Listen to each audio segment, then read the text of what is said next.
नमस्कार विद्यार्थियों। Last class में हमने चर्चा की थी प्रत्यय के ऊपर। इसमें हमने प्रत्यय के बारे में सामान्य जानकारी ले ली थी और उसके भेद के ऊपर भी चर्चा कर ली थी। प्रत्यय आपको पता है, अंत में जुड़ते हैं उनको क्या कहते हैं? प्रत्यय कहते हैं। और प्रत्यय मुख्य रूप से दो प्रकार के होते हैं। कितने प्रकार के होते हैं? दो प्रकार के होते हैं। और टेबल भी मैंने आपको एक बनवाई थी।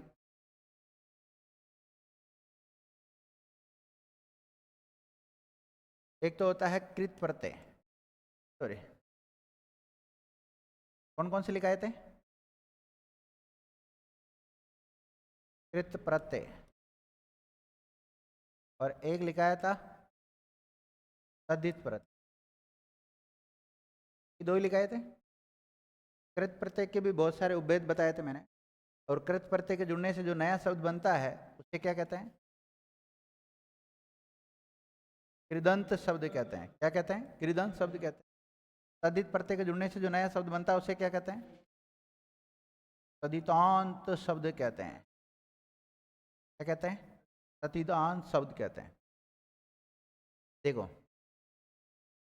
कृत प्रत्यय के फिर उपभेदों में कौन कौन से बताए थे मैंने आपको? एक तो कर्तृवाचक बताया था, एक कर्मवाचक बताया था, एक करणवाचक बताया था, एक भाववाचक बताया था, और एक क्रियाबोधक बताया था, और एक विशेषण बोधक, ये बताए थे। और तद्धित प्रत्यय के जो भेद बताए थे उनमें कौन कौन से बताए थे? एक तो कर्तृ और भाव, फिर गुणबोधक, फिर संबंध बोधक, फिर अपत्यवाचक। अपत्य को ही संतान बोधक भी बोलते हैं। क्या बोलते हैं? संतान बोधक भी बोलते हैं। और है मूर्ता होगा, मूर्ता बोधक या लघुता बोधक। फिर और विशेषण बोधक और स्त्री बोधक। कौन से? स्त्री बोधक। अगर हम इन सबको पढ़ लेते हैं तो अपना कौन सा टॉपिक हो जाता? स्वतः ही प्रत्यय हो जाते हैं।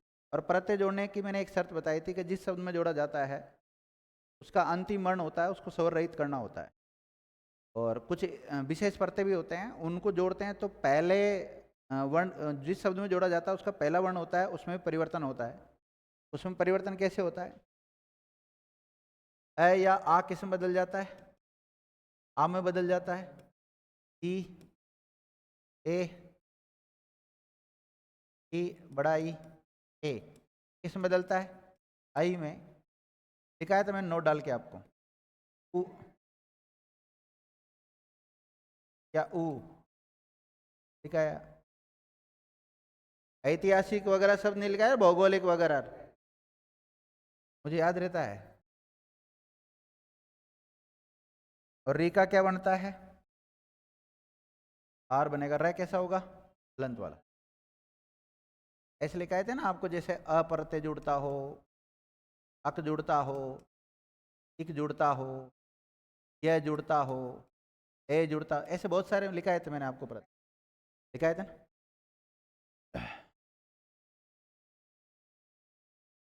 अब आप लोग, मतलब हमने दोनों की परिभाषा लिख ली थी, कृत प्रत्यय और तद्धित प्रत्यय। कृत प्रत्यय किससे कहते हैं?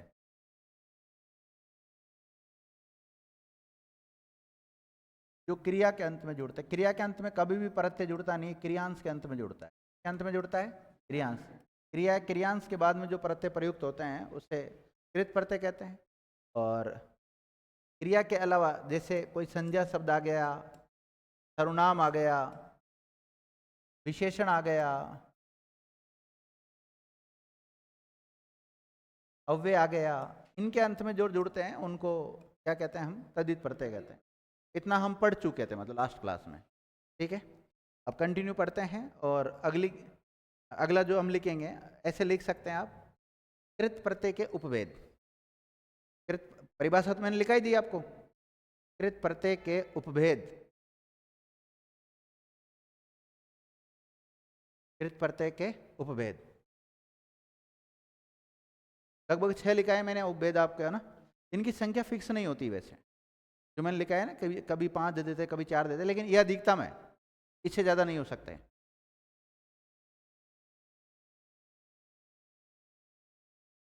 तो इसमें पहला लिखो आप, पहला कौन सा आएगा? कर्तृवाचक कृत प्रत्यय। कर्तृवाचक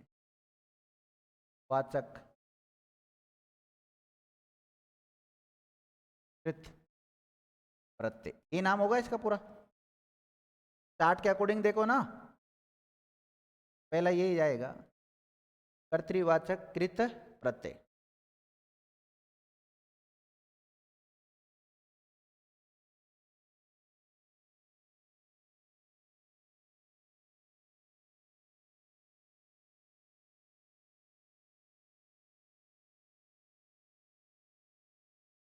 अब देखिए, जितने भी इकृत प्रत्यय हैं, ये इसके उपभेद जो भी आएंगे वो सारे क्रियांश के अंत में जुड़ेंगे। भाई जब खुद कृत प्रत्यय किसके अंत में आते हैं? क्रियांश के अंत में आते हैं, तो ये सारे किसके अंत में जुड़ेंगे? क्रियांश के अंत में जुड़ेंगे। और तदित प्रत्यय किसके अंत में आते हैं? इन सब के अंत में आते हैं। तो ये सारे जो भी उपभेद बनेंगे, ये सारे किसके अंत में जुड़ेंगे? इन सब के अंत में जुड़ेंगे। तो इसकी परिभाषा बहुत ही सरल तरीके से हम ये लिख सकते हैं कि ऐसे कृत प्रत्यय जो किसी क्रियांश के अंत में जुड़कर कर्ता का बोध कराते हो। कर्ता मतलब होता है किसी कार्य को करने वाला। तो लिखो, ऐसे कृत प्रत्यय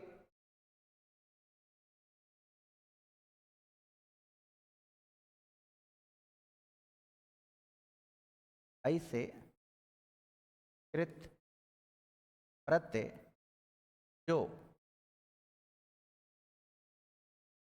क्रियांश ब्रैकेट में धातु या फिर क्रिया भी कह सकते हैं इसको ना, के अंत में जुड़कर या जुड़ते हो और कर्ता का बोध कराते हो, कर्ता का बोध करवाते हो, तो उन्हें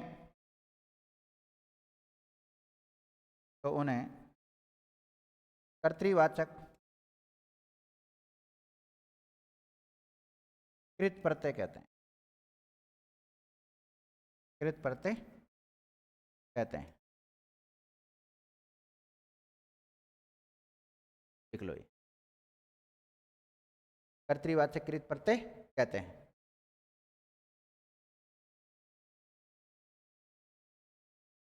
लिख लिया? उदाहरण लिखो, उदाहरण।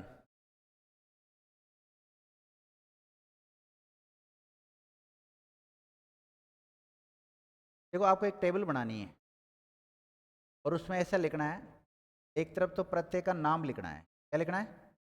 प्रत्यय का नाम लिखना है। और एक तरफ उस प्रत्यय के जुड़ने से जो नया शब्द बनेगा। अब बताओ, कृत प्रत्यय के जुड़ने से नया शब्द बनता है, उसको क्या बोलते हैं? कृदंत शब्द। तो इधर हम कृदंत शब्द लिखेंगे। क्या लिखेंगे? इधर नया शब्द बनेगा ना प्रत्यय जुड़ने से, और उसको हम नाम क्या दे सकते हैं? कृदंत शब्द देंगे। और वहीं अगर तदित प्रत्यय में हम पढ़ेंगे या उसके उपभेद में पढ़ेंगे, तो उधर जो शब्द बनेगा उसको क्या नाम देंगे? तदितांत शब्द। तो इधर तो जो प्रत्यय पढ़ रहे हैं हम, क्या पढ़ रहे हैं? प्रत्यय। और ये जो प्रत्यय है ये कृत प्रत्यय है। और कृत में भी कौन सा?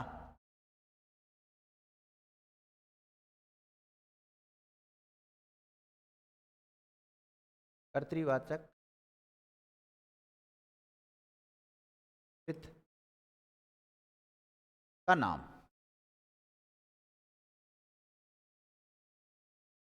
मतलब अब शॉर्ट में अगर समझे हम, तो इधर तो प्रत्यय, इधर शब्द है।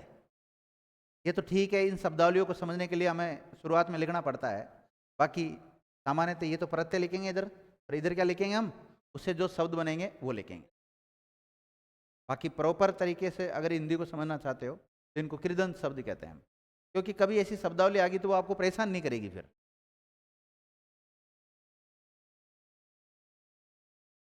लिख लिया। अब इधर बाई चांस जैसे माना कि हमने लिख लिया अक प्रत्यय, क्या लिख लिया? अक प्रत्यय लिख लिया। अब अब मैं बार बार इसको लैंग्वेज नहीं दे रहा हूँ, भाषा नहीं दे रहा हूँ, कि अक प्रत्यय से बनने वाले शब्द, जैसे हमने उपसर्ग टॉपिक पढ़ा था, तो उपसर्ग में लिखा ना, जैसे उप उपसर्ग से बनने वाले शब्द, परि उपसर्ग से बनने वाले शब्द, ऐसा लिखा था ना वहां पर। तो इसी प्रकार यहाँ पे हम लिखना चाह रहे हैं कि अक उपसर्ग से बनने, सॉरी, अक प्रत्यय से बनने वाले शब्द। तो इस सेंटेंस को, इस भाषा को, इस वाक्य को इस प्रकार नहीं लिखकर यहाँ पे केवल हमने अक लिख लिया। अब इसके इधर उदाहरण आ जाएंगे, और उदाहरणों में आप लिखो, जैसे चालक। आपसे पूछा जाए चालक शब्द में कौन सा प्रत्यय है? अक प्रत्यय। चालक। जनक। केवल शब्द शब्द लिखने हैं आपको। जनक, लेखक, वाचक, निंदक, पाठक, छेदक। छेद करने वाला होता है ना। अब छेद करने की क्रिया को कौन संपन्न कर रहा है? छेदक। जो मतलब कर्ता का बोध करा रहा है ना। शावक, दीपक, धावक, पालक, शिक्षक, विधायक, नायक, तारक और धारक। इन सब, देखो क्या प्रश्न पूछेगा, कितना सरल प्रश्न आता कि चालक शब्द में कौन सा प्रत्यय है? अक प्रत्यय। कौन सा प्रत्यय? अक प्रत्यय। अब बताओ, जो ये अक प्रत्यय आया है, एग्जामिनर सुनना मेरी बात, क्या पूछेगा? अक प्रत्यय जो आया वो कृत प्रत्यय तद्धित प्रत्यय? कृत प्रत्यय तद्धित प्रत्यय, दो ही प्रत्यय होते हैं, कृत या तद्धित। कृत प्रत्यय। अब कृत प्रत्यय में का भी कौन सा भेद है? क्योंकि इसके 4 5 6 उपभेद लिखा है मैंने आपको। कर्तरी, कर्म, करण। हाँ, तो कर्तृवाचक कृत प्रत्यय, समझ गए? लिखो, पालना क्रिया होता है ना। पालना क्रिया नहीं होता क्या? अच्छा, बालक में हैं? अब सुनना मेरी बात, ये जो बाल शब्द है या बाला जो शब्द होता है, उसमें अक जुड़ा है, उसमें भी अक जुड़ेगा, लेकिन वो संज्ञा शब्द के अंत में जुड़ रहा है। ये जो बालक शब्द आया ना, उसमें अक प्रत्यय तो है, नो डाउट, लेकिन वो कृत प्रत्यय में नहीं जाएगा, वो तद्धित प्रत्यय में जाएगा। सुनना मेरी बात, शब्द होता है बाल। बाल मतलब बालक है। कौन सा? नहीं, कोई दिक्कत नहीं, बालक में हो सकता है। बाल धन अक जोड़ो ना, बालक हो जाएगा ना।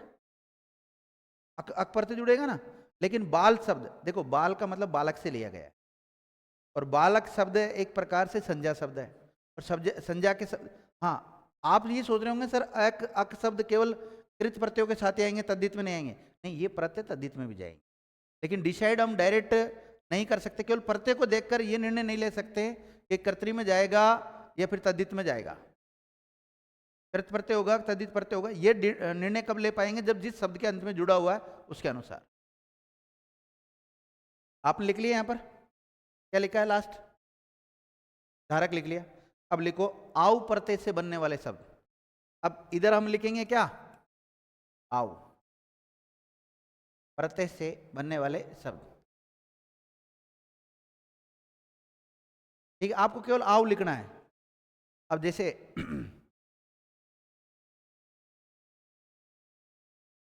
चलाओ, लिख लिया। टिकाऊ, लिख लिया। और लिखो हाउ। How, how. कमाऊं, कमाऊं, लिख लिया। और लिखो बुझाओ, बुझाओ, उड़ाओ, दिखाओ, जलाओ, गिराऊ,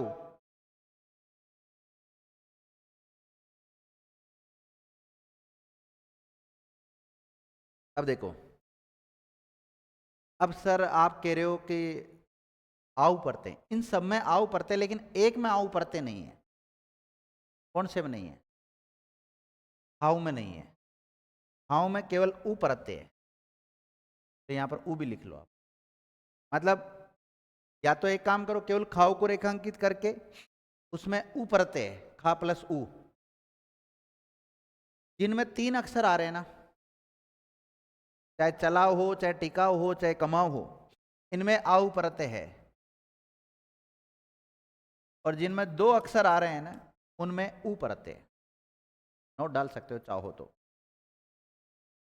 3 अक्षर वाले शब्दों में आऊ प्रत्यय है, जबकि 2 अक्षर वालों में ऊ प्रत्यय है।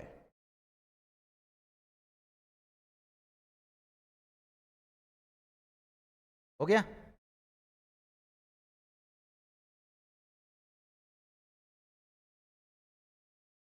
आलू, अब आलू तो एक तो जो हम खाते हैं, सब्जी वगैरह होती है, वो भी आलू, जब तो वो संज्ञा शब्द हो जाएगा वो तो खुद ही। लेकिन आलू एक प्रत्यय के रूप में भी काम आता है, और प्रत्यय एक प्रकार से शब्दांश होते हैं। और वो अगर कोई शब्दांश किसी शब्द के अंत में जुड़ रहा है तो वो प्रत्यय है।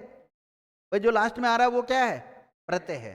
तो लिखो आलू प्रत्यय से निर्मित शब्द।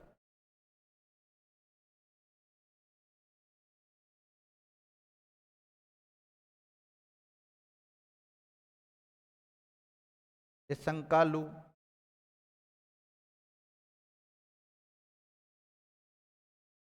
लजालू,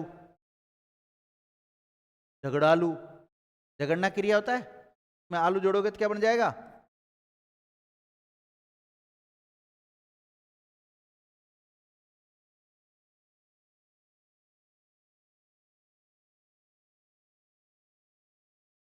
जैसे झगड़ना क्रिया है, क्रिया है ना। अब क्रिया में तो डायरेक्ट प्रत्यय जुड़ेगा नहीं। और मैंने आपको यह भी बताया कि प्रत्यय के नियम 100% लागू भी नहीं होते। जो मैंने आपको नियम बताया ना, ऐसा नहीं है कि सदैव लागू होते हो। तो इसकी पहली शर्त क्या है प्रत्यय जोड़ने की? ये तो क्रिया है, ये तो क्रिया है, तो इसको क्या बनाना पड़ेगा? पहले क्रियांश बनाना पड़ेगा। अब क्रियांश बनाओगे तो क्या बनेगा इसका बताओ?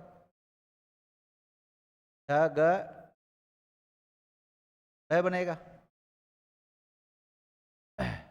ये तो क्रियांश बनाया आपने, अब इसमें आलू जोड़ोगे आप? नहीं। अब फिर मेरी बात सुनो, प्रत्यय जोड़ने की पहली शर्त क्या? इसको क्या करो? स्वर रहित करो। इसमें अ आ रहा है, उसको अ को हटा दिया ना हमने, फिर जोड़ो। ध ग, आधा ड में आ जुड़ा तो लास्ट में क्या बचा? शब्द बन गया झगड़ालू। बना कि नहीं बना? और झगड़ा करने की जो क्रिया को संपन्न करता है उसको क्या कहते हैं? झगड़ालू। कर्ता का बोध करा रहा कि नहीं करा रहा? ऐसे बना।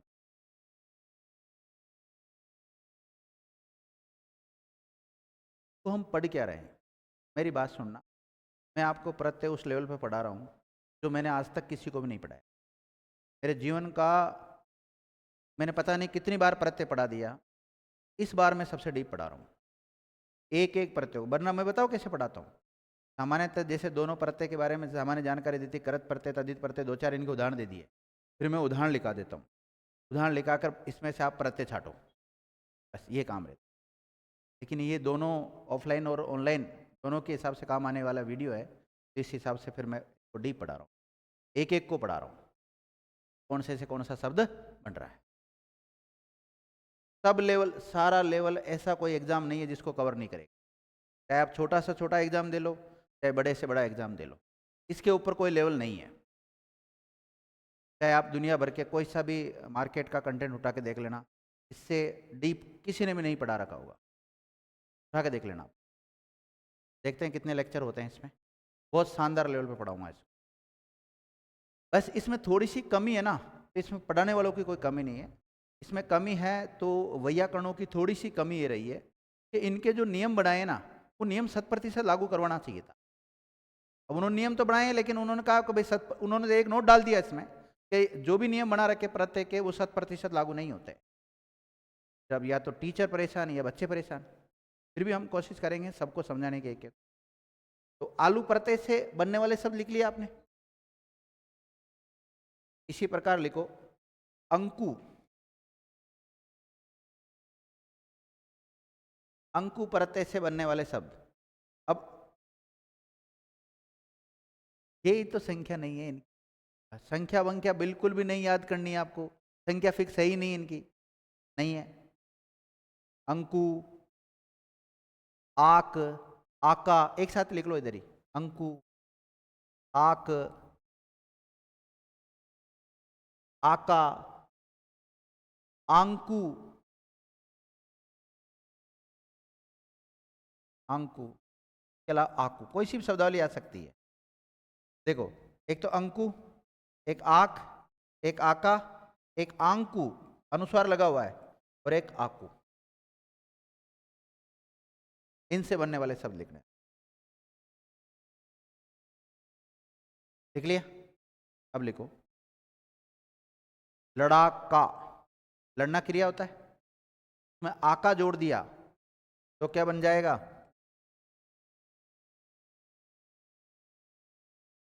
लड़ाका। शब्द क्या बन गया? लड़ाका। इसको एक एक शब्द को समझा देता हूं। देखो लड़ना क्रिया है, इसमें हमें आका प्रत्यय जोड़ना है। आका प्रत्यय होता है, मैंने लिखा है आपको, आका जोड़ते हैं। सबसे पहले क्रियांश बनाओ, क्रियांश बनाने के लिए ना हटा दो, लड़, और इसमें क्या जोड़ो फिर? आका जोड़ो, और पहले इसको स्वरहित करो, फिर जब जुड़ेगा ल आदर डे में आ जुड़ा तो लड़ा, और बाद में क्या बचा? बढ़िया ना? तो लड़ा का शब्द लिख लिया आपने, और लिखो शब्द उड़ाक। उड़ना क्रिया होता है, आक प्रत्यय जुड़ा तो उड़ाक, सॉरी सॉरी उड़ाक है, आक प्रत्यय इसमें तेराक, तेराक, चालाक,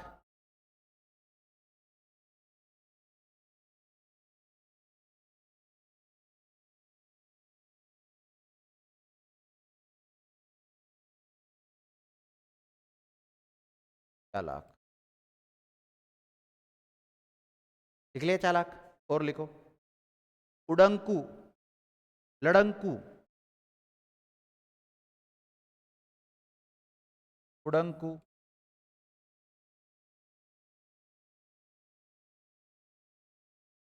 लड़ंकू,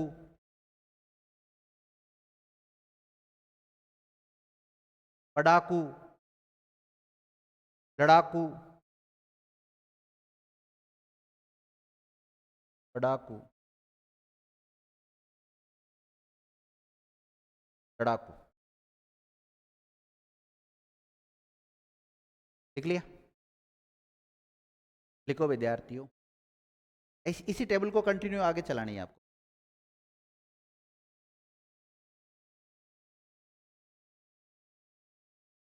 ईएल शब्द से बनने वाले शब्द, ईएल प्रत्यय, मैं लिख देता हूं प्रत्यय, तो मैं शब्द ज्यादा नहीं लिखूंगा, मैं प्रत्यय लिखूंगा केवल ज्यादा। ईएल प्रत्यय से बनने वाले शब्द लिखो मरियल, अड़ियल और सड़ियल।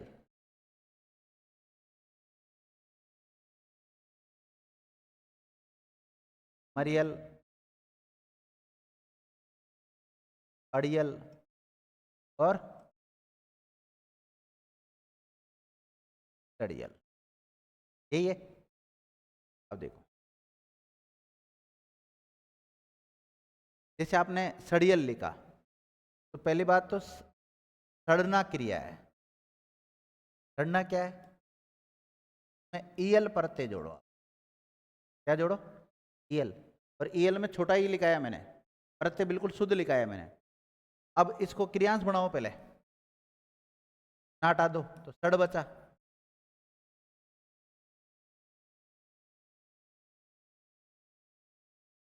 और इसको स्वरहित करना पड़ेगा, जब जाके स, इसमें क्या जुड़ेगा, छोटा ई की मात्रा, सड़ियल शब्द बन जाए। बन गया ना? लिखो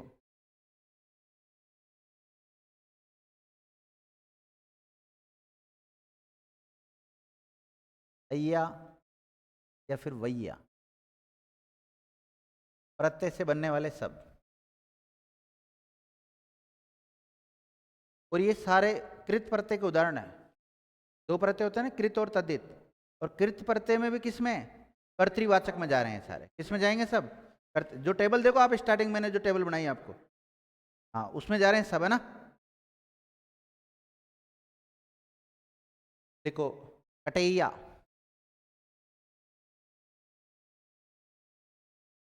अब सब में आपको डबल मात्रा लगानी है। कटैया, अय्या देखो आप, ये इसका मतलब मात्रा कैसी होती है इसकी, ये वाली होती कि नहीं होती, और इसमें डबल है ही है वैसे भी। लिखो आप परोसैया, गवैया, खवैया, दिवैया, रखवैया, रचैया, बजैया और खिवैया। खिवैया लिख लिया? बोलो शब्द बोलो वापस।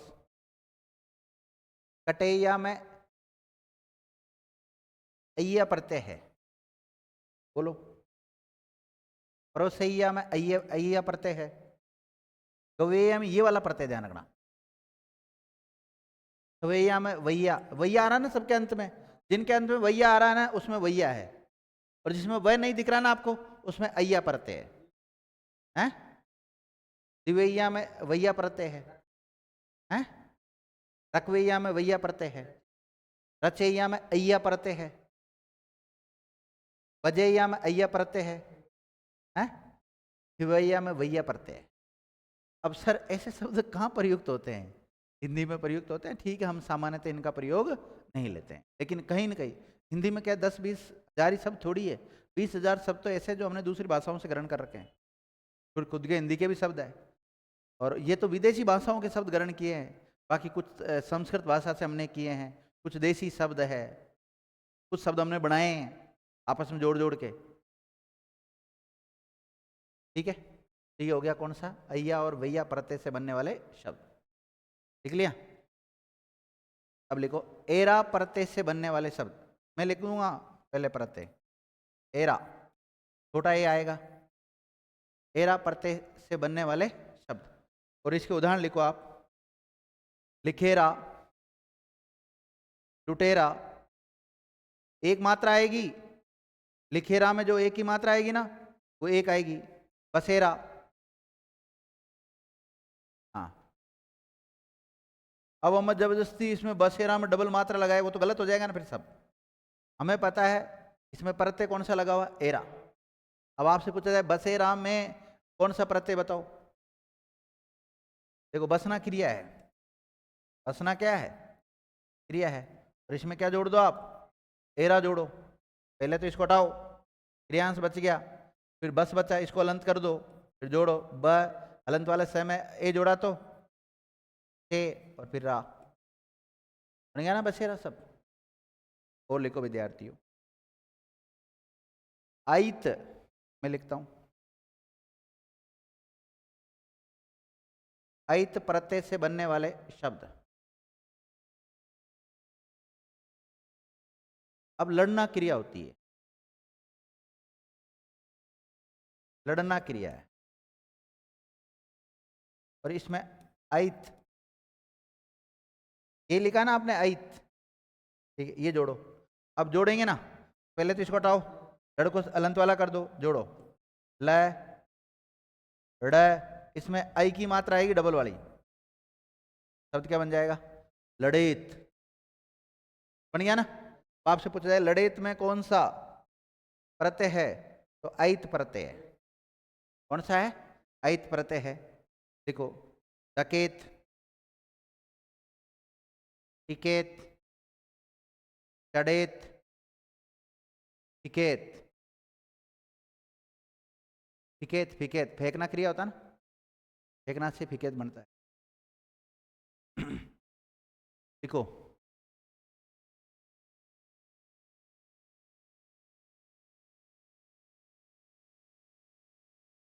इष्णु प्रत्यय से बनने वाले शब्द। इष्णु प्रत्यय से बनने वाले शब्द।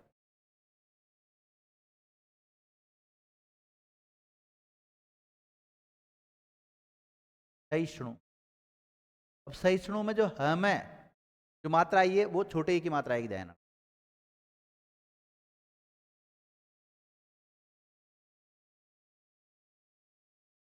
सहिष्णु लिख लिए। कैसे बना, कौन सी क्रिया है? सहना क्रिया है। और इसमें क्या जोड़ना है आपको? ष्णु जोड़ना है। तो क्रियांश बनाओ पहले तो। सह बचा, सह को क्या कर दो, फिर क्या जोड़ दो, ष्णु जोड़ दो। शब्द क्या बन जाएगा? सहिष्णु शब्द बन जाएगा।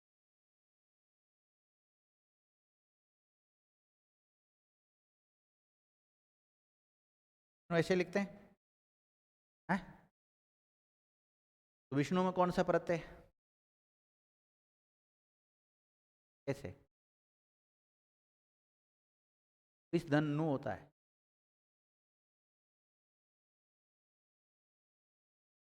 नु होता है, नु का नु हो रहा है बस। तो इसमें नु प्रत्यय है। कौन सा प्रत्यय है? नोट। लेकिन देखो, नोट डालो। लेकिन जैसे हम सहिष्णु की तरह विष्णु में करना चाहिए ना, वो पॉसिबल नहीं है। लेकिन विष्णु शब्द में, विष्णु शब्द में विष्णु प्रत्यय नहीं है। विष्णु प्रत्यय नहीं है, बल्कि नु प्रत्यय है।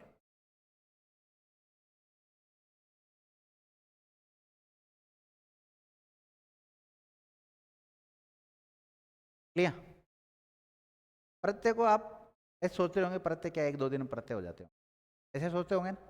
लास्ट में जुड़ते हैं वो प्रत्यय होते हैं, शुरुआत में जुड़ते हैं वो क्या होते हैं? उपसर्ग होते हैं। तो बढ़िया लेवल से पढ़ेंगे। हो गया? अब लिखो, ओड़ा प्रत्यय से बनने वाले शब्द।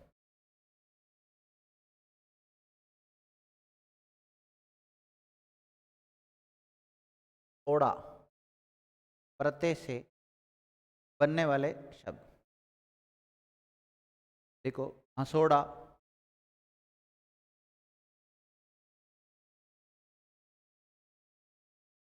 सोड़ा को कोमा लगा के, अल्प विराम लगा के, भगोड़ा, चखोड़ा।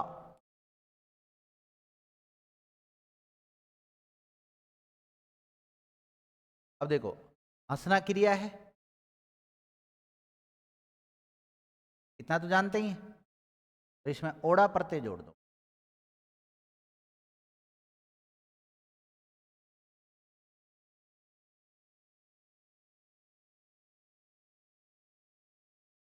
बनेगा कि नहीं बनेगा बताओ? बन गया ना? अभी तक तो अपने नियम पूरे काम कर रहे हैं, जो नियम आपको बताए गए हैं। कभी कभी नहीं करते, लेकिन वहां दिक्कत आती। तो इनमें सब में कौन सा प्रत्यय है? ओड़ा प्रत्यय। अब सुनना, एग्जामिनर आपसे पूछता है कि हंसोड़ा शब्द में कौन सी संधि है? क्या पूछेगा? संधि। बताओ कौन संधि? स्वर संधि, व्यंजन संधि या विसर्ग संधि? हाँ, कौन सी संधि है बता दो आप तो मुझे।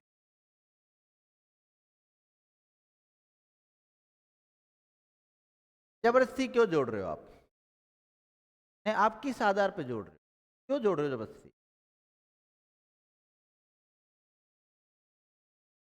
नहीं, इसमें कहाँ नियम काम कर रहा है संधि?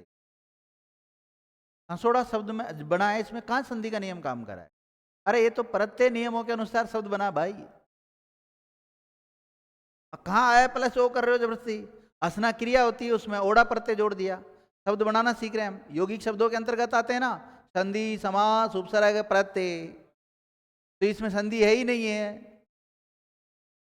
ये तो ऐसे आपको इसका आंसर बताओ क्या देना चाहिए था? सर ये संधि नियमों के अनुसार शब्द बना नहीं है, ये किसके अनुसार बना है ना, प्रत्यय के नियमों के अनुसार बना है।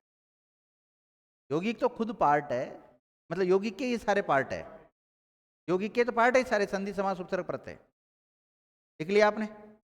लिखो।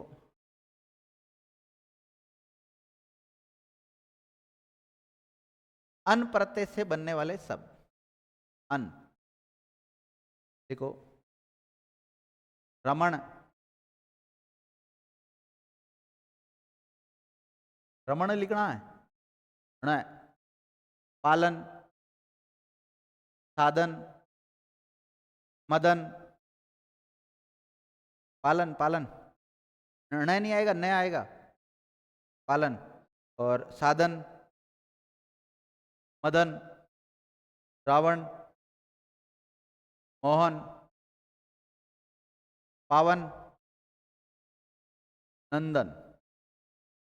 अब आपने देखा होगा कई सारे इसमें क्रिया से नहीं बने हैं ना, लेकिन सुनना मेरी बात, सुनना सुनना, मैंने आपको लिखाया था कृत प्रत्यय उसे कहते हैं जो क्रियांश के अंत में जुड़ते हैं, और क्रियांश को ही संस्कृत में कहते हैं धातु।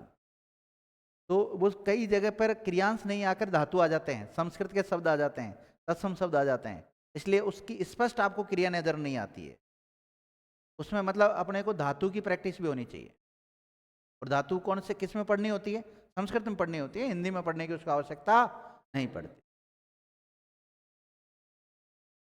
धातु देखा होगा ना, पट धातु, पटती, पटत, पटंती, है ना? लकार पढ़े होंगे ना, लकार, पट धातु के लकार। हाँ, पटा में पटाओ, पठाम, संस्कृत में पढ़ने होते हैं।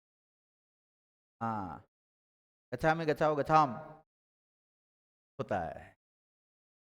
मैंने भी देखो संस्कृत कभी भी नहीं पढ़ी, केवल 10वीं तक जब पढ़नी होती है वहाँ तक ही पढ़ते हैं, उसके बाद में आवश्यकता नहीं पड़ी। हालांकि रीट वगैरह इनकी तैयारी करते हैं तो संस्कृत की आवश्यकता पड़ती है, लेकिन वहाँ अपने पास एक विकल्प होता है, संस्कृत नहीं लेकर इंग्लिश ले लो। तो जरूरी नहीं है कि आप जीवन में संस्कृत पढ़े, बाकी पढ़नी चाहिए। अच्छी भाषा है, हिंदी की जननी भी किसको कहा गया है? संस्कृत भाषा को ही माना गया। भाषाओं का ज्ञान तो होना ही चाहिए।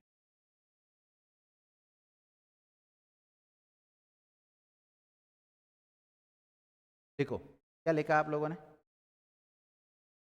अन लिख लिया ना ये सारे। अब जैसे आपने देखा होगा रमण, क्या देखा है? रमण।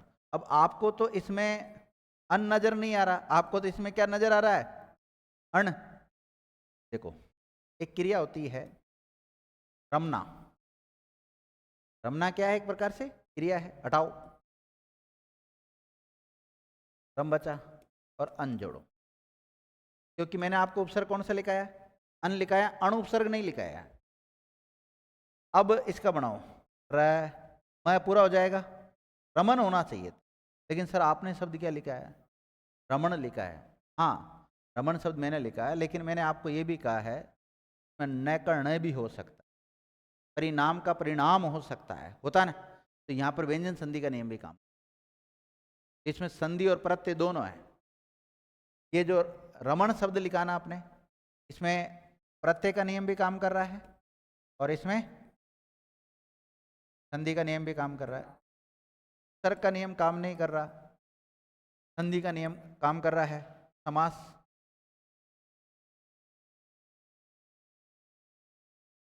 हाँ होगा ना, बिल्कुल। आगे बोलो, शब्द बोलो, शब्द शब्द है। पालन, अन प्रत्यय है, अन प्रत्यय है, अन प्रत्यय है। रावण में अन प्रत्यय ण नहीं है, हालांकि रावण में ण आता है, लेकिन प्रत्यय जब लिखेंगे तो अन लिखेंगे हम। हाँ सेम सेम। मोहन में अन प्रत्यय है, पावन में अन प्रत्यय है। देखो पावन शब्द में तो संधि का नियम भी काम कर रहा है। देखो कैसे हम अयादि संधि में पढ़ते हैं, पो धन अन पढ़ते कि नहीं पढ़ते? तो पो में जुड़ा है, यहाँ पर में जुड़ा है, पो में जुड़ा है?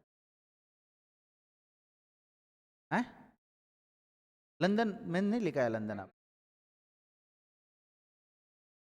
अच्छा नंदन, हाँ नंद में अन जुड़ा है, मैंने सोचा लंदन शब्द मैंने नहीं लिखा है, नंद प्लस अन हो जाएगा, ये लिखाए थे। और लिखो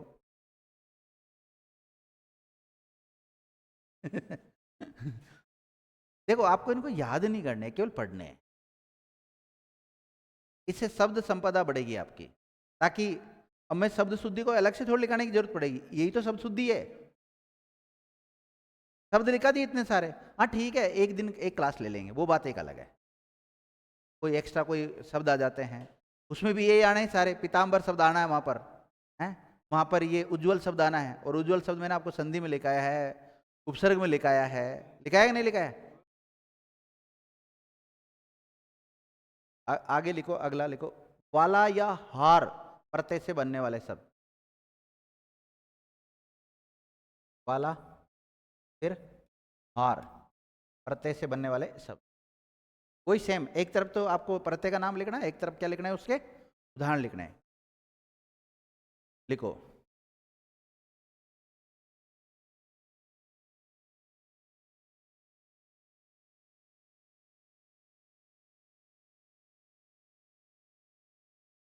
लिख लिया? लिखो, एक नोट डाल लो पहले, प्रत्यय में या इस प्रत्यय में न का ने हो जाता है, न किस में बदल जाता है, ने हो जाता है। जैसे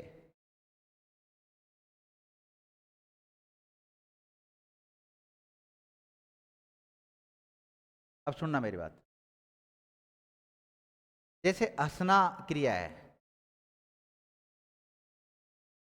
हंसना क्या है, क्रिया है, हंसना क्रिया है। अब इसमें मैं वाला प्रत्यय जोड़ना चाहता हूं, कि आपको लिखा है मैंने वाला प्रत्यय होता है, होता ना, और आपको थोड़ा सा एक नोट डाल के ये भी लिखा है न का क्या हो जाता है, ने हो जाता है। क्या बनेगा इसका बताओ?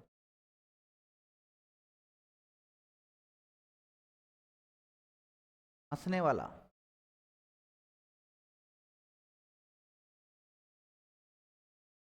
हंसने वाला। तो विद्यार्थियों, हंसने वाले, हंसना, हंसने वाला, तो इसमें क्या हो जाएगा, वाला प्रत्यय इसमें है, नहीं लग तो रहा है, लेकिन हम पढ़ क्या रहे हैं ये तो देखो। प्रत्यय में भी तो समास अपनी जगह अलग टॉपिक है, संधि अलग टॉपिक है, उपसर्ग अलग है। जब एक ही सब कुछ होते तो एक टॉपिक में दे देते, अलग में क्यों डाला फिर इनको?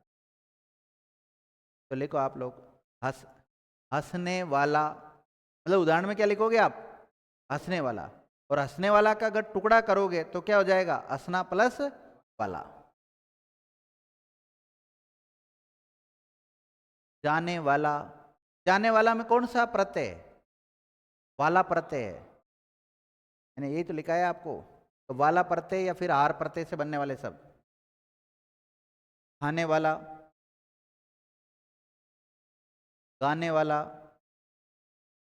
नाचने वाला, पढ़ने वाला, पढ़ना क्रिया में अगर वाला जोड़ा तो पढ़ने वाला, और देखना क्रिया में अगर वाला जोड़ा तो देखने वाला, और लिखना क्रिया में अगर वाला जोड़ा तो लिखने वाला, लिखते रहो शब्द। बोलने वाला, बोलना क्रिया है और उसमें वाला जोड़ा तो बोलने वाला।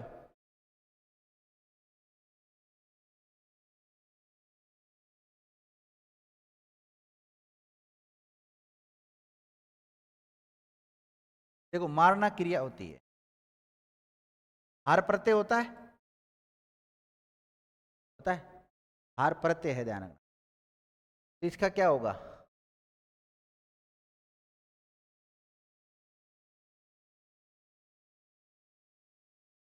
मारन हार।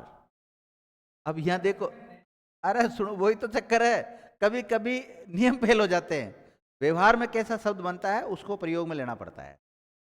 तो इसका क्या बनेगा, मारन हार। 80% तो नियम लागू होगा, आपको कहा लास्ट में न हटाना है, उसको अलंत वाला करना है, अगर स्पेशल प्रत्यय जुड़ता है तो शुरुआत का पहला वर्ण उसमें भी परिवर्तन करना होता है, वो सारी बातें लागू होती है। लेकिन फिर भी ज़्यादा से ज़्यादा शब्दों की हमें प्रैक्टिस करनी है। मारनहार हो जाएगा। तो मारनहार में कौन सा उपसर्ग आपसे एग्जामिनर ये पूछेगा? सॉरी, हाँ उपसर्ग, सॉरी प्रत्यय। प्रत्यय कौन सा है? हार। देखो, रखना क्रिया में अगर हार जोड़ा तो रखना क्रिया है, और इसमें हार प्रत्यय जोड़ा तो राखनहार। कोई नियम नहीं काम कर रहा है यहाँ। व्यवहार में शब्द कैसे प्रयोग में लिए जाते हैं, व्यवहार के अनुसार हमें प्रयोग में लेना है। हाँ नियम लागू नहीं हो रहे। देखो, जानना क्रिया है और उसमें हार जोड़ा तो हाँ,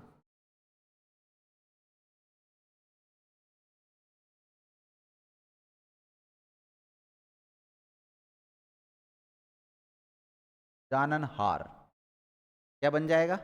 जाननहार। चखना क्रिया है। क्या है?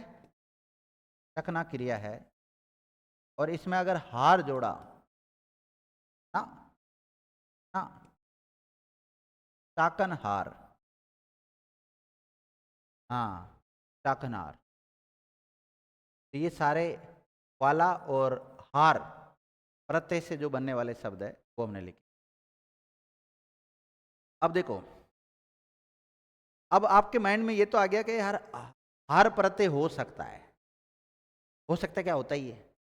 अब हम वहां पर पढ़ते हैं जैसे उपसर्ग में पढ़ते हैं, हार में अगर प्रति उपसर्ग, ये तो उपसर्ग हुआ।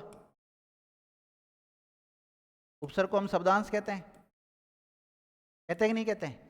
और यहाँ पे जो हार है वो प्रत्यय है। क्या है? और इसको भी शब्दांश ही कहते हैं। तो उपसर्ग किससे कहते हैं? या तो किसी शब्द में जुड़ते हो या फिर किसी प्रत्यय में जुड़ते हैं। शब्दांश का मतलब क्या है? प्रत्यय ही है। मैंने कई बार कहा ना आपसे, कोई जरूरी नहीं कि बीच में कोई मूल शब्द आए। प्रत्यय और उपसर्ग दोनों जुड़कर भी नया शब्द बना लेते हैं। हालांकि दोनों का स्वतंत्र अर्थ नहीं होता है, लेकिन फिर भी दोनों बनने के बाद में दोनों का अर्थ निकल जाएगा। फिर निकल गया ना इसमें? हाँ निकलेगा ना, वो तो बिल्कुल निकलेगा। सहार बनता है उसका, सार मतलब मारना। ये बहुत सारे बनते हैं। तो यहाँ मैंने हार के अनुसार यहाँ पर वो नहीं लिखा है मैंने। मैं तो केवल ऐसे एग्जाम्पल बताया कि भाई आपको ये पता होना चाहिए कि हार प्रत्यय होता है। तो अभी हमने सामान्यतः लिखा है यहाँ पर, हाँ हार ही प्रत्यय है उसमें। अगर पूछ ले आपसे सार में कौन सा प्रत्यय, हाँ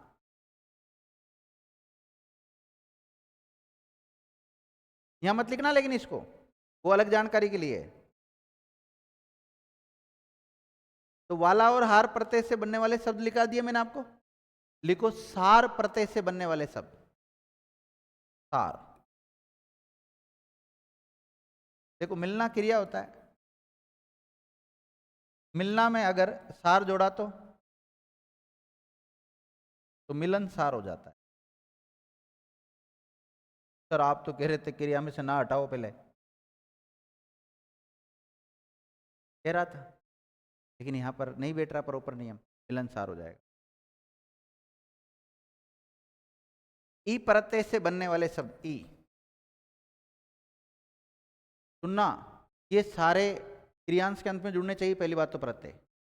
दूसरी बात, ये कर्ता का बोध कराने चाहिए, क्योंकि कर्तरी जैसे ये मिलनसार, ये जितने भी मैंने लिखा है ना, इनसे कर्ता का बोध भी होना चाहिए। हाँ, जैसे हसोड़ा होता है या भगोड़ा होता है, भागने वाले को क्या कहते हैं? और भागने की क्रिया को संपन्न कौन कर रहा है? भगोड़ा ही तो कर रहा है। ई प्रत्यय से बनने वाले शब्द, ई जैसे भोगना क्रिया है, भोगना में अगर ई जोड़ा तो भोगी, और त्यागना क्रिया में त्याग ई जोड़ा तो त्यागी। तो त्यागी में ई प्रत्यय, भोगी त्यागी लिख लो आप। देखो लड़की में भी है, लेकिन वहां लड़का शब्द होता है। लड़का में ई जोड़ते हैं ना, जब जाके लड़की बनता है। और लड़का शब्द एक संज्ञा शब्द है, वहां पर भी ई आएगा, लेकिन वो तद्धित में जाएगा। और देखो यहाँ ई तो किस में जा रहा है? कृत प्रत्यय में। और वहां ई किस में जाएगा? तद्धित प्रत्यय में जाएगा। और लड़का का लड़की बनाया आपने तो वो स्त्री बोधक में चला जाएगा। किसमें चला जाएगा?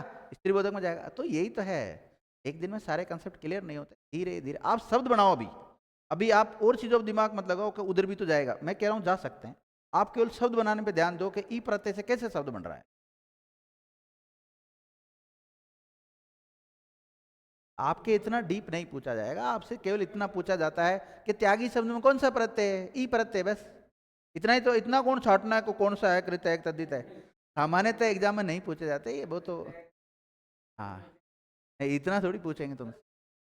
लेकिन बाई चांस पूछ ले, बाई चांस पूछ ले तो उसके लिए तो तैयार रहे।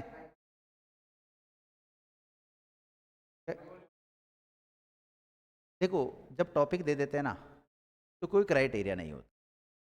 मैं तो ये कहता हूँ जब आपके सिलेबस में प्रत्यय टॉपिक दे दिया ना तो प्रत्यय का कैसा भी सवाल आ जाए सर, देखो अगर हम किसी टॉपिक को गहराई से पढ़ेंगे तो ऊपर ऊपर पूछेंगे तो अपना राइट जाएगा, और गहराई से पूछेंगे तो बाकी लोगों का गलत जाएगा लेकिन अपना राइट जाएगा। नुकसान कुछ भी नहीं है गहराई से पढ़ने में, इसलिए किसी भी विषय को, किसी भी टॉपिक को गहराई से पढ़ना चाहिए। मैं तो उस सिद्धांत पे काम करता हूँ। ठीक है, तो विद्यार्थियों आज तो वैसे समय भी हो गया, और अब ये आपका कर्तृवाचक हो गया। अब दूसरा पढ़ेंगे हम कौन सा? कर्मवाचक। क्या नाम रहेगा उसका? कर्मवाचक कृत प्रत्यय। हेडिंग तो डाल लो ताकि कल आपको पता रहेगा कि पढ़ेंगे हम क्या।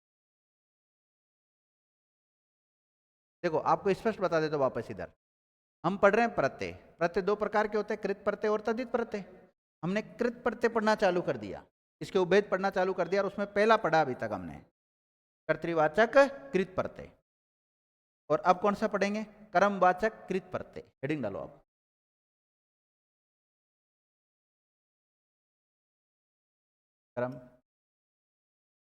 कर्मवाचक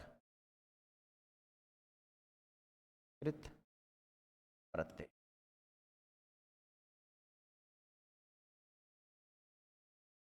ठीक है, तो आज की क्लास को यहीं विराम देते हैं। धन्यवाद विद्यार्थी।